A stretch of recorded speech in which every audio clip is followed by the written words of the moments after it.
Assalamualaikum warahmatullahi wabarakatuh. Kami dari kelompok 5 akan mempresentasikan tentang final project dari aplikasi redesign aplikasi Telegram. Sebelumnya, perkenalkan untuk anggota kelompok 5, yaitu ada saya sendiri, itu Rizky Putrawiana, dengan NIM L01231137. Lalu ada Ralif Starasid dengan NIM L01231115. Lalu ada Rashid Nandi Firmansyah dengan NIM L01231117. Lalu ada Rehan Bagus Adewa dengan NIM L01231119.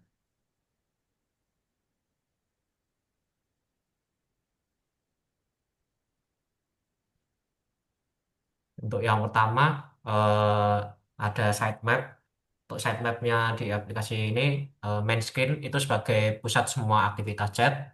Lalu akses langsung ke personal chat, group chat, dan filter chat. Dan fitur change priority itu untuk menandai chat penting agar mudah ditemukan. Misalnya pada personal chat atau group chat. Lalu ada sidebar, menyediakan focus mode untuk mengurangi distraksi dan dark mode untuk kenyamanan visual.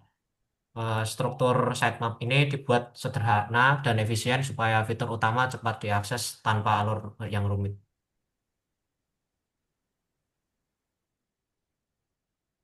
Oke, selanjutnya ada user flow. Di sini main screen berfungsi sebagai hubungan utama interaksi.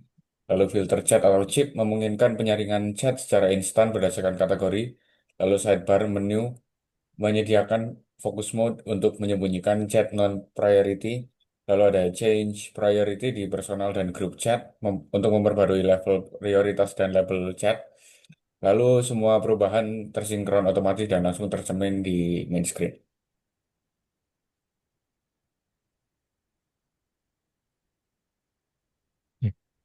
Hmm. Selanjutnya ini untuk high fidelity prototype yang telah kami buat.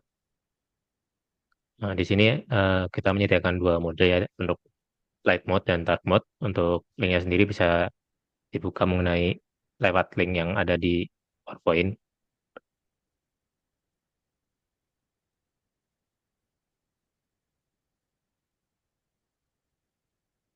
Eh,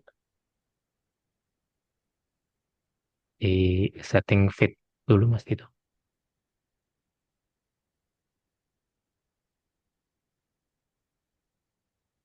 Nah, oke. Nah, jadi di sini yang sesuai tadi dengan sitemap dan user flow, yang pertama itu ada filter chat dengan berbasis eh, kategori gitu ya. Sini untuk contoh, di sini ada beberapa kategori. Nantinya user bisa memfilter chat-chat yang termasuk pada kategori tersebut. Yang kedua ini untuk chat prioritas. Untuk setiap label chat yang belum terbaca itu ada color code labelnya. Di sini yang solid berwarna biru itu merupakan chat dengan prioritas. Lalu dengan warna biru tapi tidak solid itu yang hanya outline itu cat biasa yang tidak memiliki prioritas, dan yang terakhir itu ada yang berwarna merah. Nah, ini dideteksi sebagai sebuah spam. Eh, Jika kita buka salah satu chat, nah, user juga bisa mengubah prioritas chat yang mereka inginkan, seperti yang dengan mengetik memencet tombol icon lonceng di kanan atas.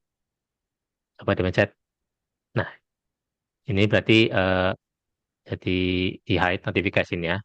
Jadi nanti user tidak akan menerima chat tersebut kalau diklik lagi loncengnya. Nah, ini menjadi prioritas. Oke, kembali. Selanjutnya ini ada di sidebar, bisa dibuka. Di sini ada untuk mengubah tampilan menjadi dark mode dan light mode, yang itu di bagian kanan. Kalau dipencet akan berubah menjadi dark mode. Lalu di sebelahnya itu adalah focus mode. Jadi focus mode ini akan memfilter semua chat yang tidak prioritas. Jadi user hanya akan melihat chat yang prioritas. Ketika diaktifkan dan kembali ke home, maka yang ditampilkan hanya chat yang per level prioritas seperti itu.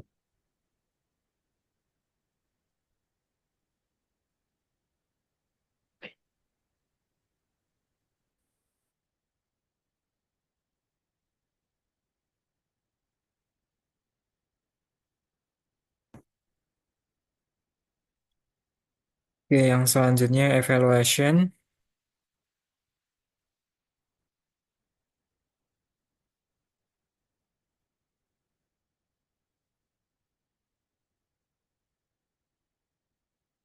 Hmm. Oke, untuk bagian user evaluation, eh, di sini ada tabel mengenai beberapa aspek evaluasi, kemudian ada hasil penilaiannya, kategori penilaiannya, dan rata-rata penilaiannya. Nah, untuk yang pertama itu ada untuk aspek tampilan antarmuka, hasil penilaian yang didapatkan yaitu rapi dan cukup nyaman untuk digunakan. Untuk kategori penilaiannya itu sudah cukup baik. Kemudian untuk rata-rata penilaiannya itu 4. Yang kedua ada aspek kemudahan navigasi. Hasil penilaiannya mudah digunakan, namun perlu untuk adaptasi di awal. Kategori penilaiannya cukup. Untuk rata-rata penilaian mendapatkan skor 3. Dan ada aspek kejelasan fitur. Hasil penilaian yang didapatkan, beberapa icon atau menu kurang jelas. Kemudian kategori penilaiannya cukup. Skor rata-rata penilaiannya 3. Kemudian ada aspek fitur penandaan spam. Hasil penilaiannya membantu tetapi perlu kontrol tambahan. Untuk kategori penilaiannya,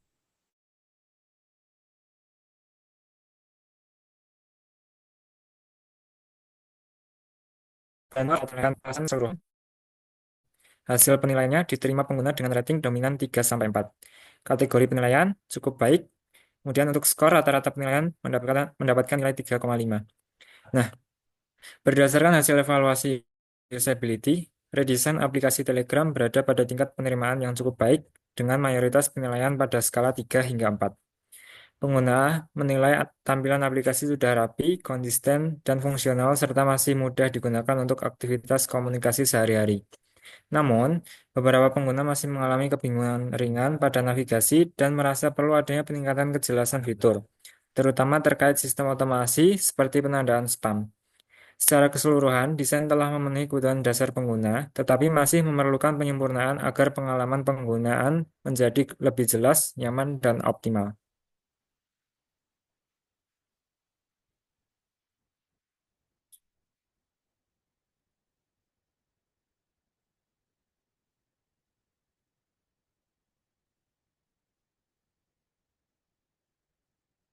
Nah, untuk selanjutnya ada expert evaluation.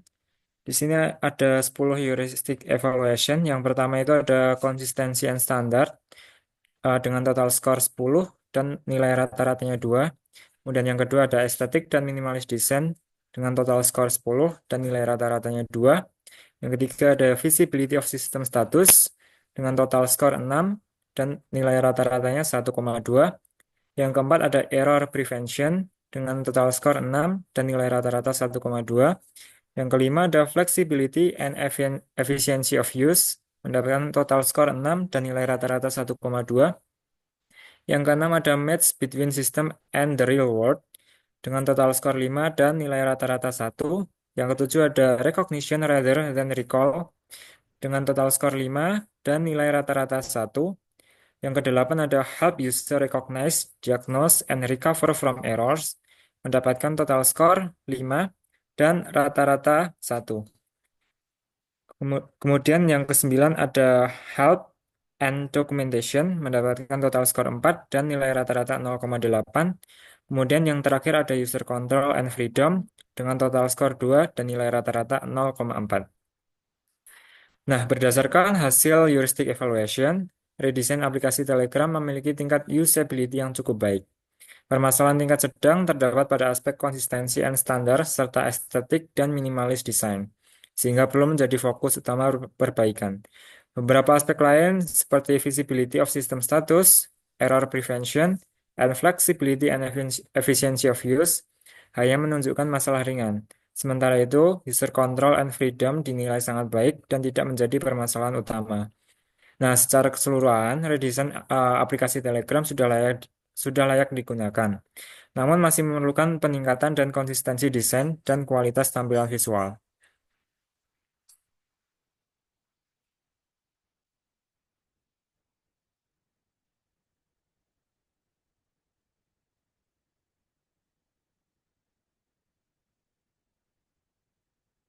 Nah, di sini ada grafik dari heuristic evaluation yang tadi dengan total score dan nilai rata-rata yang sudah disebutkan pada tabel yang sebelumnya.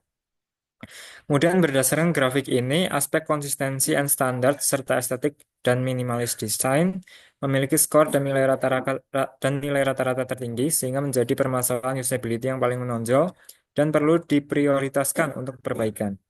Nah, beberapa aspek lain berada pada tingkat permasalahan ringan hingga sedang. Sementara itu, user control and freedom serta help and documentation menunjukkan nilai terendah, yang menandakan bahwa kedua aspek tersebut tidak menjadi masalah utama bagi pengguna. Secara keseluruhan, redesign aplikasi Telegram sudah cukup baik, namun masih memerlukan peningkatan pada konsistensi dan kesederhanaan desain antarmuka agar pengalaman pengguna lebih optimal.